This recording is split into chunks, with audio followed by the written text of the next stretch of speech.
Hello and welcome to my YouTube channel root base. मैं हूं विनोद और मैं 12th क्लास के बहुत ही इंपॉर्टेंट टॉपिक के साथ आया हूं, वायर्ड-सेवर्ट्स लॉ। ये आपके लिए बहुत ही इंपॉर्टेंट क्वेश्चन है। तो चलिए हम लोग जानते हैं इस लॉ के बारे में।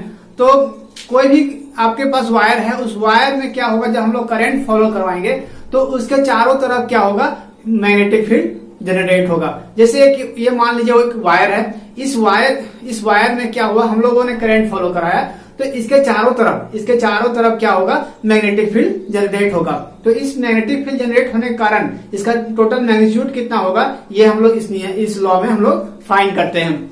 तो चलिए यहाँ पर ध्यान दीजिए, क्या है, एक वायर है, इसमें करंट हम लोग आई फॉलो किए। इस वायर में हम लोगों ने एक एलिमेंट ए बी लिया हुआ है, तो इसके कारण इसका मैग्नीट्यूड, ये पी पॉइंट पर कितना मैग्नीट्यूड होगा वो हम लोग इसमें फाइंड करेंगे। तो ये एलिमेंट का डिस्टेंस ए बी का डिस्टेंस कितना है, डीएल। तो हम लोगों को फाइंड क्या करना है कि इस पी पॉइंट पर कितना मैग्नीट्यूड होगा। ये वायर में जब हम लोग करंट फॉलो कराएं तो ये पी पॉइंट पर इसके कारण कितना मैग्नीट्यूड होगा। According to Biot Savart's law, the magnetic field induction dB at a point P due to current element AB is। इस AB करंट एलिमेंट के कारण इस P पॉइंट पर कितना मैग्नेटिक फील्ड इंडक्शन आपका ये होगा, प्रोड्यूस होगा, वो हम लोग निकालेंगे। तो इसको हम लोग चार तरह से निकालते हैं। पहला जो है आपका वह directly proportional to the current I through the current element. ये क्या होगा, ये डीबी जो है मैग्नेटिक फील्ड इंडक्शन, ये किसके प्रोपोर्शनल होगा, आई के प्रोपोर्शनल होगा। इसका मतलब क्या है, प्रोपोर्शनल का मतलब क्या है कि ये अगर बढ़ेगा, इसका मैग्नीट्यूड बढ़ेगा तो ये क्या होगा, करंट भी बढ़ेगा। यहाँ पर जितना हम करंट देंगे यहाँ पर उतना ही मेरा मैग्नीट्यूड जो होगा, मैग्नेटिक फील्ड इंडक्शन, वो आपका बढ़ेगा। पहला पॉइंट तो ये है, इसको याद इतना आपको नहीं करना है, मैं लास्ट में बताऊंगा एक शॉर्ट ट्रिक, जो 4 तरीके को आप लोगों को बस वो याद रखना है। वो उसको याद रखने से ये टोटल आपका कंप्लीट हो जाएगा। तो चलिए पहला तो हो गया कि dB proportional to I. Second, directly proportional to the length dl of the current element. दूसरा क्या है आपका, directly proportional to the current. ये जो डीबी है, ये डीबी प्रोपोर्शनल टू कितना हो जाएगा, डीएल। इसका मतलब क्या है कि मैग्नीट्यूड बढ़ेगा तो आपका लेंथ भी आपका बढ़ेगा। तो यहाँ पर मान लीजिए अगर हम लोगों का ये लेंथ बढ़ेगा, ये एलिमेंट का ए बी जो है, ये लेंथ इसका जब बढ़ेगा तो इस पी पॉइंट पर इसका मैग्नीट्यूड क्या होगा, ये भी बढ़ेगा। ये तो हो गया 2 पॉइंट, 2 और है, तो हम लोग इसको करेंगे आने वाले सेशंस में। पहले सेशन में हम लोगों ने किया था, 2 इक्वेशंस को निकाला हुआ था, डीबी प्रोपोर्शनल आई, और दूसरे में क्या निकाला हुआ था, डीबी प्रोपोर्शनल डीएल। तो हम लोग तीसरे में जाते हैं, directly proportional to sine theta. Sine theta क्यों लिए, क्योंकि ये जो करंट का डायरेक्शन है, ये करंट का डायरेक्शन क्या होगा, परपेंडिकुलर होगा। तो इस केस में जो साइन का वैल्यू होगा वो क्या होगा, 0 होगा। तो इसलिए डीबी प्रोपोर्शनल साइन थीटा। ये हो गया तीसरा पॉइंट। अब चौथा पॉइंट क्या है, ये inversely proportional to the square of distance r of the point P from current element.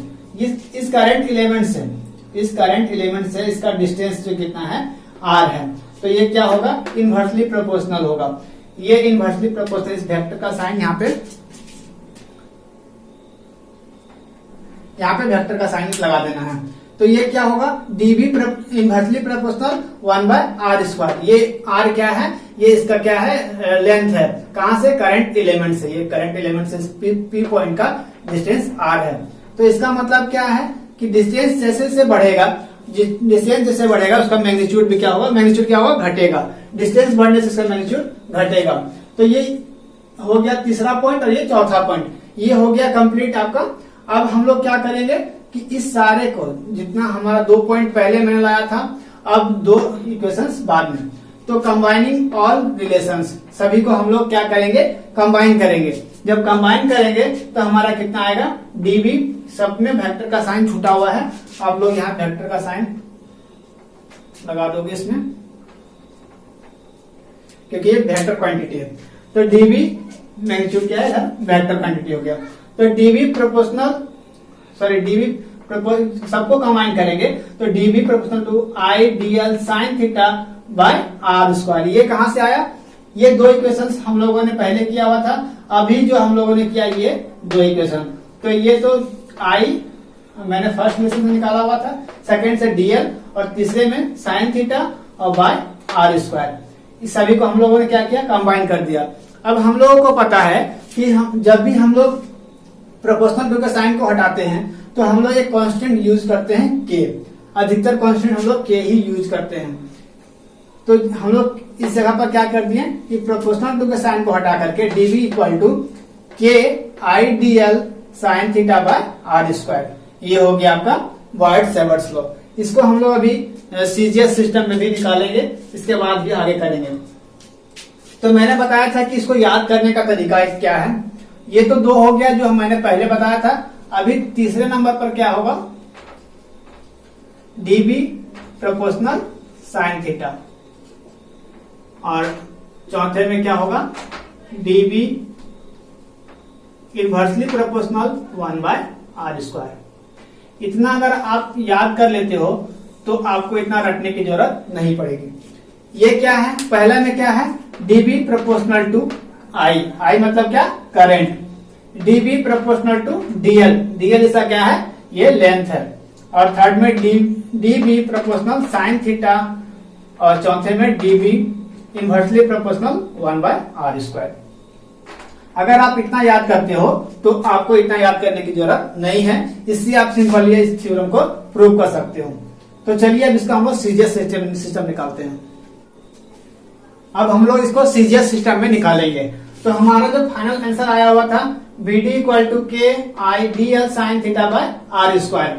अब इसको हम लोग सीजीएस सिस्टम में निकालेंगे। तो जब CGS system in CGS system of unit, तो k का जो वैल्यू होगा वो 1 हो जाएगा। तो k इक्वल टू 1, तो dv का जो वैल्यू होगा I d l sine theta by r square.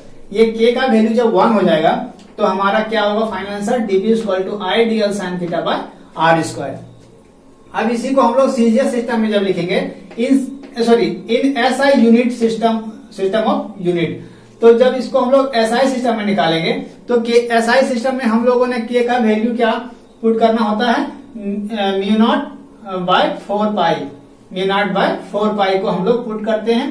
तो dB equal to mu naught by 4 pi I d l sine theta by r square. ये हो गया आपका कंप्लीट आंसर। यहां तक आप करोगे तो ये बॉयड-सैवर्ट्स लॉ आपका कंप्लीट आंसर हो गया। यहां भी आप छोड़ सकते हो, और अगर यहां तक आप निकालोगे तो आपको फुल मार्क्स मिल जाते हैं। तो मेरे चैनल पर ना केवल 12th क्लास बल्कि बीएससी एमएससी के सिलेबस को भी करवाया जाता है।